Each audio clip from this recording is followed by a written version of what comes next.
This is Andy Perrault for Boxing Social in association with Betfred. I'd like to be joined by promoter Joe Gallagher.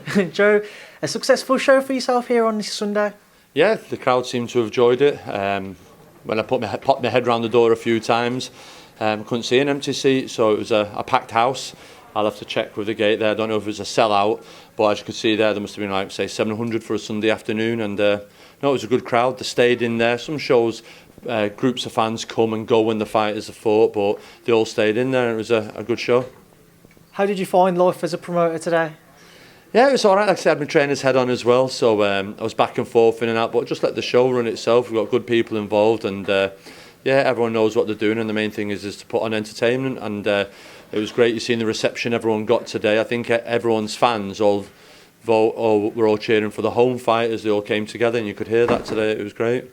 Let's try and work through the card. We'll start off with the main event. Nathan Farrell picking up that victory at the end. What was your thoughts on his performance? Yeah, Nathan, from what I've seen of it, he boxed well. Got a little bit hot-headed at times in there. Just got to watch himself disciplinary-wise. I know the referee had a little word of him. But he got a fight, 2 fights, 2 wins for him now. And life as a professional is up and running well and truly for him now. Nathan mentioned he's going to be on that November 2nd undercard, the Matchroom show, where Anthony Crolla will have his last dance, as everybody said. What are your thoughts with regards to a possible opponent for Nathan? How do you see his career kind of playing out? I know it's early doors as of yet, but what are your thoughts with that? Yeah, the main thing for all young fighters is to keep him active and busy, and like you say, he's fought today now. Made his debut in Liverpool, the Matchroom show. If he's out again in, 5-6 weeks, November the 2nd, I'm sure they'll be looking to get him out again at Christmas. So yeah, like all these young kids, to be busy and active, and that's what you need when you're first turn professional. Obviously, when you consider today, we had the likes of Paul Butler, Sam Hyde, Marcus Morrison on the card. What was the decision behind putting Nathan Farrell as the headline fight? Well, the show was called New Kids on the Block, and that was it. And I thought with Wickham King making his debut, Nathan Farrell, who just made his debut, and like I said to Wickham, it's great getting on the big shows, but sometimes you might be on at 4:30 in the afternoon and no one will see you. But he fought there today in front of 700 people. 700 people seen him say it was a good fight, and it was a successful pro debut. I said to him, he'll go home now and be looking on BoxRec to see that 100% record, want to know, won't he? So, but it's good for him. He enjoyed it. He brought good fans with him today, and he enjoyed his pro debut. Moving on to some of those bigger names and some of the guys who you obviously train. Paul Butler, 60-54 victory over Reyes. What was your thoughts on his performance? Very good, very good. I thought that was a good solid win, just what he wanted. 6 rounds, keep him active, and a solid performance. You could see there against the Southpaw as well.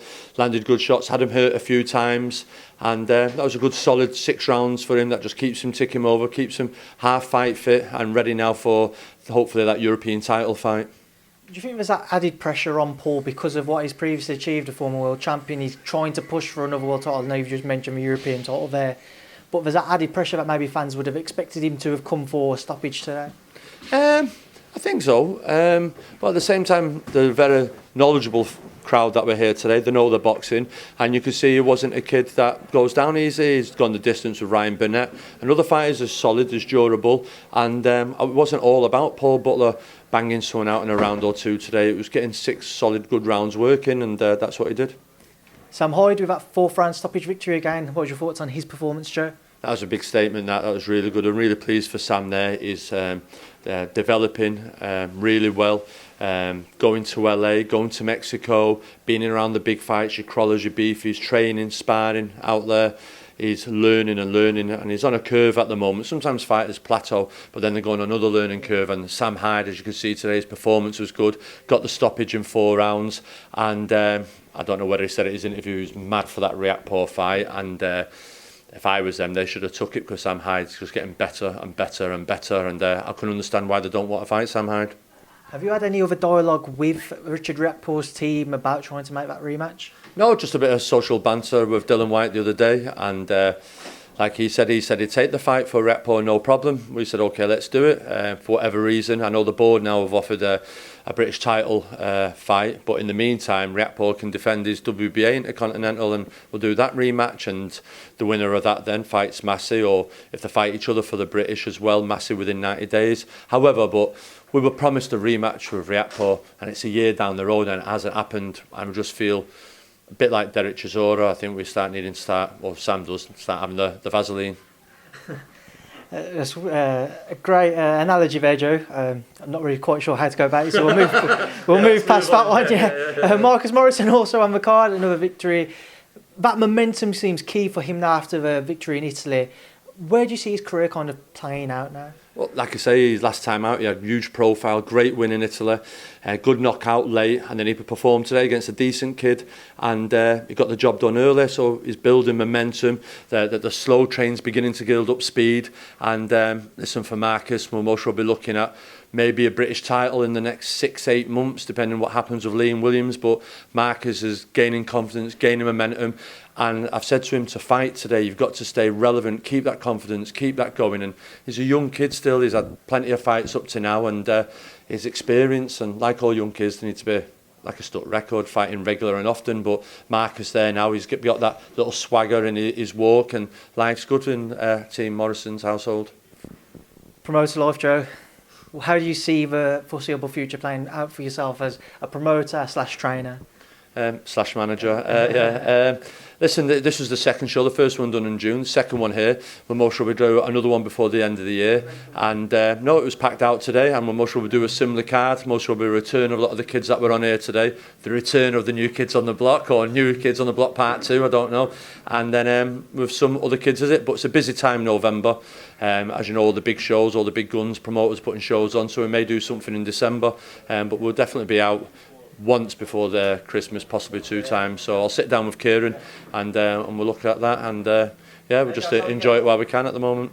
Now, we obviously had Anthony Crolla here, the Smith brothers, amongst other names. How key is it to have those guys turn up to an event like this to try and maybe help promote these younger guys coming through? Yeah, I don't think it's to promote. I think they're here to support the teammates, and obviously with Paul Butler and Marcus Morrison and Sam Hyde, they're here, and they all take the turn doing a bit of commentary as well. So it's just good, there's that team environment, everyone's in it together, and not necessarily promoting it, but they're coming because they want to watch the teammates fight. But it's all good, and that's what it's all about. We all win together and we lose together.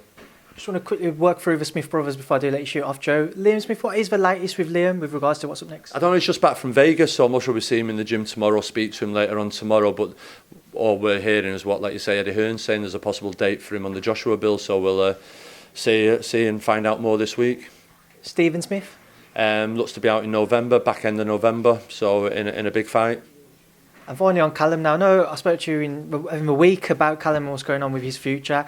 Eddie said that he was planning on working with him for his next fight. You all but confirmed that may well be the case. Callum today was very coy about his future, saying that nothing's been signed, not obviously saying that you said that either. But Callum's saying that, is there anything with regards to his future that you can tell us? No, there isn't. I have seen Callum briefly for today, but we didn't. It was too busy here to have any dialogue or proper chat. I'm not sure I'll be seeing him in the gym this week, but no, I've not heard anything. So no, just same as. I just keep hearing this rumour, November the 23rd, Liverpool, and Callum fighting there. But if that's what Callum's saying today, I haven't spoke to him, so maybe there's something different. But as far as I'm aware, there isn't. He mentions Liverpool, so I take it that will be with Eddie Hearn and Matt True. Well, it would be if that's the date. I think that's a date in the calendar that they've got free. I think only one of the few weekends that they've got free, so I'm assuming that's where it'll go. How difficult a decision is this for Callum to try and make with regards to all of the offers that he has on the table? It's huge. I think it's a big step in his career for him. He had a great point, then he had to make a big decision to go in the World Boxing Super Series when he was offered the James DeGale fight pay-per-view. I said to him, Groves, Eubank, they're on the World Boxing Super Series, you'll go in that and come out at the world #1, and he did do. And it wasn't a popular decision with a few, but it was the right decision for him. Now he's got to this fork in the road again now, and it's like, well, what does he do now? This decision will affect him for the remainder of his career, so it's up to him. He's been away, thought long and hard on it, and whatever he chooses, it'll be down to him. He's in charge of his own career. If it was up to you, considering whatever offers are on the table, would you feel that there's a better one than Eddie's still?